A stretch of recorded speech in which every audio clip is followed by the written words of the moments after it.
اعوذ باللہ من الشیطان الرجیم بسم اللہ الرحمن الرحیم۔ آج ہم سورۃ ہمزہ پڑھیں گے۔ ہمزہ مکی ہے، اس میں 9 آیتیں ہیں، 1 رکوع، 33 کلمات اور 25 حروف پائے جاتے ہیں۔ اس سورت کا موضوع کیا ہے؟ اس سورت کا موضوع ہے کہ اللہ تعالیٰ نے سخت ڈانٹ پلائی ہے مشرکین مکہ کو بھی اور ہر اس افراد کو جس میں اخلاقی کمی پائی جاتی ہے۔ اس میں ہم سب شامل ہیں، آپ بھی اور میں بھی، اور سبھی شامل ہیں کہ اگر کسی شخص میں غیبت، چغلی، عیب جوئی اور طعنے دینا یعنی اخلاق کی کمی پائی جاتی ہے تو یہ صورت اس کی اخلاق کی کمی کو دور کرتی ہے۔ یہ صورت اصلاح کرتی ہے۔ کاش ہم سب کی اصلاح ہو جائے۔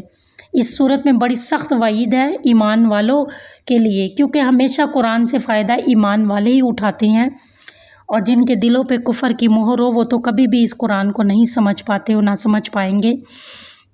ہمیشہ اصلاح ایمان والوں ہی کی ہوتی ہے، اور دیکھا جائے تو یہ چھوٹی سی صورت ہے لیکن بڑی سخت ترین ہے اور بڑی جھنجھوڑنے والی ہے، بڑی ڈرانے والی ہے اور بہت اصلاح کرنے والی ہے۔ اور اس میں ہمیں بتایا جا رہا ہے کہ جسے ہم غیبت اور چغلی اور طعنے دینا چھوٹی چھوٹی یہ غلطیاں سمجھتے ہیں، چھوٹے چھوٹے گناہ سمجھتے ہیں، اصل میں یہ بہت بڑے گناہ ہیں اور ہمیں جہنم تک لے کر جاتے ہیں۔ آیت کی شروعات میں اللہ تعالیٰ غیبت کا بتا رہے ہیں، اور اس میں اللہ تعالیٰ کفار مکہ کی چند جو اخلاقی کمیاں ہیں انہیں سخت ڈانٹ پلائی جا رہی ہے۔ کفار مکہ ہر وقت مسلمانوں اور نبی کریم صلی اللہ علیہ وآلہ وسلم کا مذاق اڑاتے، چغلیاں کرتے، غیبت کرتے، ایک دوسرے کو آنکھوں سے اشارے کرتے، جو غلطیاں ان کی نظر ہوتی ان پر طعنے دیتے تھے، اور جو غلطیاں کمی کوتاہیاں نظر نہیں آتی تھی انہیں ٹو لگاتے رہتے تھے نا، ٹو میں لگے رہتے تھے، انہیں ڈھونڈنے کی تلاش کرنے کی کوشش کرتے۔ اور ان کی وجہ کیا تھی؟ ان کی اس طرح یہ حرکتیں کیا وجہ تھی؟ اس طرح حرکت کرنے کی وجہ تھی ان کے مالدار ہونا، کیونکہ عموماً انسان میں نا انسان مال کا حریص ہے۔ جیسے دولت، شہرت، اولاد اور بیٹے اور مال اس کو ملتے ہیں تو اس میں غرور آ ہی جاتا ہے۔ تو مشرکین مکہ کو بھی غرور تھا، تکبر تھا، دولت کا، مال کا، بیٹوں کا، انہیں چیز کا غرور پایا جاتا ہے۔ تو اور غرور انسان میں رائی کے دانے کے برابر بھی ہے، تو اس کے اعمال کو برباد کر دیتا ہے، اس کے حج عمرے بھی برباد، اس کی عبادات، اس کا راز و نیاز، اس کی نمازیں، سب کچھ برباد ہے جس کے دل میں غرور ہے۔ اس میں بتایا جا رہا ہے کہ وہ جو ہے ہر وقت دولت کے نشے میں مسلمانوں کو حقیر اور ذلیل سمجھتے تھے، اور مالدار ہونے کے ساتھ ساتھ نہایت بخیل بھی تھے، مال کو جمع کر کر کے رکھتے تھے، اللہ کی راہ میں خرچ نہیں کرتے تھے، اور اس غلط فہمی میں زندگی گزارتے تھے کہ ان کی دولت ہمیشہ ان کے پاس رہے گی، یعنی مال و دولت ہمیشہ ان کے پاس ہی رہیں گی، کبھی موت ہی نہیں آنی، کبھی انہوں نے زندگی ہمیشہ ان کی باقی رہیں گی، انہوں نے مرنا ہی نہیں ہے۔ تو اللہ تعالیٰ ان کو واضح بتا رہے ہیں، ان کو ان کی انجام بتا رہے ہیں کہ بھڑکتی ہوئی آگ ہوگی، وہ شعلہ زن آگ ہوگی، اور وہ آگ میں دہکتی ہوئی آگ میں جلائے جائیں گے، برباد ہو جائیں گے۔ تو پہلی آیت میں وَيْلٌ لِكُلِّ هُمَزَةٍ لُمَزَّةٍ، ہلاکت ہے ہر اس شخص کے لیے، ہر اس کے لیے جو بہت عیب جوئی کرنے والا ہے، بہت غیبت کرنے والا ہے، جو عیب گیری کرتا ہے، طعنہ زن ہو، جو طعنے دیتا ہے، ہلاکت ہے اس شخص کے لیے۔ اب غیبت اور چغلی یہ کون لوگ کرتے ہیں؟ یہ کمینے لوگ اور گھٹیا، یہ بہت جن میں گھٹیا پن پایا جاتا ہے نا، یہ وہ لوگ کرتے ہیں۔ جن لوگوں میں یہ عادتیں پائی جاتی ہیں یہ بہت حقیر اور کمینے ہوتے ہیں۔ اگر ان کے اندر دین اسلام باقی ہو تو کبھی اس طرح کی حرکتیں نہ کریں، کیونکہ ایمان والے تو اپنی زندگی کا وقت ضائع نہیں نہ کرتے، اور یہ ایمان کی جس میں کمی پائی جاتی ہے اسے جب جہاں جس جگہ پر بھی موقع ملا اس نے اپنے شوہر کی، اپنے بچوں کی، اپنے ساس سسر کی، کہیں نہ کہیں کسی نہ کسی کی چغلی اور برائی اور غیبت شروع کر دی۔ جس کے پاس ایمان کی دولت ہوگی وہ حقیر اور ذلیل حرکتیں کبھی بھی نہیں کریں گے۔ اللہ تعالیٰ نے بھی فرمایا، رسول اللہ سے بھی ارشاد ہے، اور اللہ تعالیٰ نے قرآن پاک میں فرمایا ہے وَلَا يَغْتَبْ بَعْضُكُمْ بَعْضًا أَيُحِبُّ أَحَدُكُمْ أَن يَأْكُلَ لَحْمَ أَخِيهِ مَيْتًا فَكَرِهْتُمُوهُ وَاتَّقُوا اللَّهَ إِنَّ اللَّهَ تَوَّابٌ رَحِيمٌ۔ قرآن حکیم میں اللہ پاک فرماتے تم میں سے کوئی شخص دوسرے کی غیبت نہ کرے۔ کیا تم پسند کرو گے؟ کیا تم میں سے کوئی یہ پسند کرتا ہے کہ وہ اپنے مردہ بھائی کا گوشت کھائے؟ تو ظاہر ہے اسے تو کوئی بھی نہیں پسند کرے گا۔ تو اللہ سے ڈرو، یقیناً اللہ تعالیٰ بہت توبہ قبول کرنے والا، نہایت رحم کرنے والا ہے۔ حضرت انس رضی اللہ تعالیٰ عنہ بیان کرتے ہیں کہ رسول اللہ نے فرمایا جب مجھے معراج کرائی گئی تو میرا گزر کچھ ایسے لوگوں سے ہوا جن کے نیلز تانبے کے تھے، اور اپنے نیلز کے ساتھ وہ اپنا سینہ اور چہروں کو نوچ رہے تھے۔ لمبے لمبے ان کے نیلز تھے اور اپنا سینہ اور چہرے کو نوچ رہے تھے۔ میں نے پوچھا جبرائیل یہ کون لوگ ہیں؟ انہوں نے کہا یہ وہ لوگ ہیں جو گوشت کھاتے تھے، غیبت کرتے تھے اور لوگوں کی عزتوں کو پامال کرتے تھے۔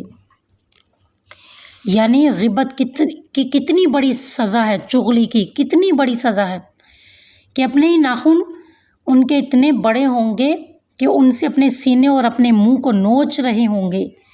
اور ایک اور جگہ قرآن پاک میں اللہ تعالیٰ نے فرمایا ہمازم مشائم بنمیم، تانے دینے والے انتہائی چغل خور کی بات نہ مانے، کہ انتہائی چغل خور اور جو تانا دینے والا ہو اس کی بات بالکل بھی نہ مانے۔ اور ایک حدیث میں لا يدخل الجنت قطات، کہ چغل خور جنت میں نہ جائے گا، استغفر اللہ۔ واضح حدیث میں بیان فرما دیا کہ چغلی کرنے والا جنت میں نہیں جائے گا۔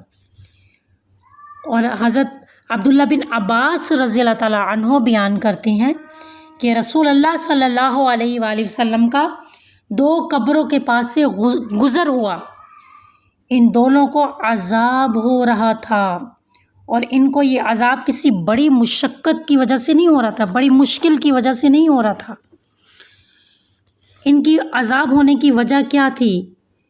پوچھا یا رسول اللہ انہیں عذاب کیوں ہو رہا تھا؟ آپ نے فرمایا ان میں سے ایک تو چغل خور تھا، چغلی کیا کرتا تھا، اور دوسرا پیشاب کی چھینٹوں کا خیال نہیں کیا کرتا تھا۔ یعنی پیشاب کرتے وقت جو چھینٹیں ہمارے پاؤں پہ پڑ جاتی ہے اس کا بھی بہت زیادہ خیال رکھنا چاہیے، اور فوراً پانی سے دھو لینا چاہیے۔ اب یہ چھوٹی سی کبائر الاسم نہیں ہے، یہ جو چھوٹے چھوٹے سے گناہ ہیں ہماری نظر میں، لیکن اللہ کی نظر میں یہ چغلی اور یہ پیشاب کی چھینٹیں کتنا بڑا گناہ ہے۔ تو چغلی کی وجہ سے، پیشاب کی چھینٹوں کی وجہ سے عذاب قبر ہو رہا تھا۔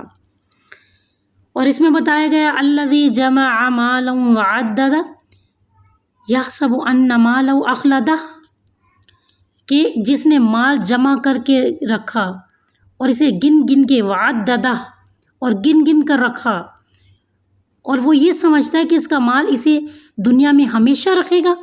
کلا لینبذن فی الحطمہ، ہرگز نہیں، وہ یقیناً چکنا چور کر دینے والی آگ میں پھینکا جائے گا، وہ ضرور ایسی آگ میں ڈالا جائے گا جو بالکل ہی اس کو ختم کر دے گی۔ وما ادراک ما الحطمہ، اور کس نے خبر دیا آپ کو کہ کیا ہے حطمہ؟ نار اللہ الموقدہ، وہ اللہ کی بھڑکائی ہوئی آگ ہے، التی تطلع علی الافئدہ، جو پہنچ جاتی ہیں دلوں تک، انہا علیہم مؤصدہ، بلا شبہ وہ ہر طرف سے بند کر دی جائے گی، فی عمد ممددہ، لمبے لمبے ستونوں میں، یعنی آگ کے لمبے لمبے ستونوں میں۔ اب اس میں بتایا جا رہا ہے کہ اللہ تعالیٰ فرما رہے ہیں کہ جو لوگ نبی کریم صلی اللہ علیہ وآلہ وسلم کو اور مسلمانوں کو طعنہ دیتے ہیں، تنگ کرتے ہیں، چغلی کرتے ہیں، عیب جوئی کرتے ہیں، غیبت سے کام لیتے ہیں، اور مال و دولت گن گن کر رکھتے ہیں، ان کا انجام کیا ہے، ان کا انجام بہت بڑا بھیانک ہوگا۔ قیامت کے روز ان کو اس قدر ہولناک اور خوفناک آگ میں ڈالا جائے گا کہ دنیا میں تمہاری عقلیں سوچ بھی نہیں سکتی، تمہیں شعور ہی نہیں ہے، تمہیں فہم ہی نہیں ہے وہ آگ کس طرح کی ہوگی۔ وہ آگ اس قدر سخت ہوگی کہ ان کی حرارت دلوں تک پہنچ جائے گی۔ ویسے تو دنیائی آگ کی بھی خاصیت ہے کہ وہ ہر چیز کو جلا دیتی ہے، لیکن دنیا میں آگ اگر دل تک پہنچ جائے نا تو پھر انسان کو موت واقع ہو جاتی ہے۔ اگر آگ میں انسان جلا اور اگر دل تک آگ پہنچ گئی تو وہ انسان نہیں بچ سکتا۔ لیکن جہنم کی آگ، بھڑکائی ہوئی آگ، وہ دلوں تک بھی پہنچ گئی تب بھی جہنم میں انسان کو موت نہیں آئے گی، بلکہ وہ آرزو کرے گا، وہ خواہش کرے گا کہ کاش مجھے موت آ جائے۔ اور اس سے بڑھ کر یہ کہ جہنم کے دروازے اور راستے بند کر دیے جائیں گے، چاروں طرف سے بند ہوں گے تاکہ کوئی باہر جا ہی نہ سکے۔ جیسے کوئی چیز پیوست کر دی جاتی ہے، لمبے لمبے ستونوں میں ہر طرح سے ٹھونس دیا جائے گا، جس طرح لکڑی کے ساتھ جو ہے نا، کیلوں کے ساتھ لکڑی یعنی کہ ایک باکس میں ہو اور انسان اور چاروں طرف سے بند کر دیا جائے گا۔ لکڑی کو کیلوں کے ساتھ جیسے ٹھوک دیا جاتا ہے، ایسے ٹھوک دیے جائیں گے، چاروں طرف سے بند، جیسے پریشر کوکر ہوتا ہے نا، اس میں بالکل، اس میں تو پھر بھی یعنی تھوڑا بہت جو ہے یعنی کہ گیس نکل سکتی ہے، لیکن وہ لکڑی کے ساتھ اور کیلوں کے ساتھ اس طرح جیسے ٹھوک دیا جاتا ہے نا، اس طرح ٹھوک دیا جائے گا، بند کر دیا جائے گا، بالکل کوئی راستہ نہیں، کوئی سوراخ نہیں، کوئی ہول نہیں، بالکل اندر باہر جانے کا کوئی راستہ نہیں ہوگا۔ انہا علیہم مؤصدہ، ہر طرف سے بند کر دی جائے گی۔ لوہے کی میخیں پیوست کر کے لمبے لمبے ستونوں میں اس طرح ٹھوس دیا جائے گا جس طرح لکڑی کے ساتھ ایک میخ ٹھوک دی جاتی ہے۔ اب یہ صورت ہمیں بتاتی کہ عیب جوئی اور غیبت اور چغل خوری یہ کافروں کی عادتیں ہیں، کافروں کی، مشرکین مکہ اور کفار مکہ یہ عادتیں کرتے تھے۔ مسلمانوں کو ایسی بری عادت زیب نہیں دیتی کیونکہ کبیرہ گناہ ہے، یہ کبیرہ گناہ ہے اور اللہ پاک کو پسند نہیں ہے۔ اور دوسرا یہ صورت ہمیں بتاتی ہے کہ مال و دولت کا غرور، تکبر انسان کو برباد کر دیتا ہے۔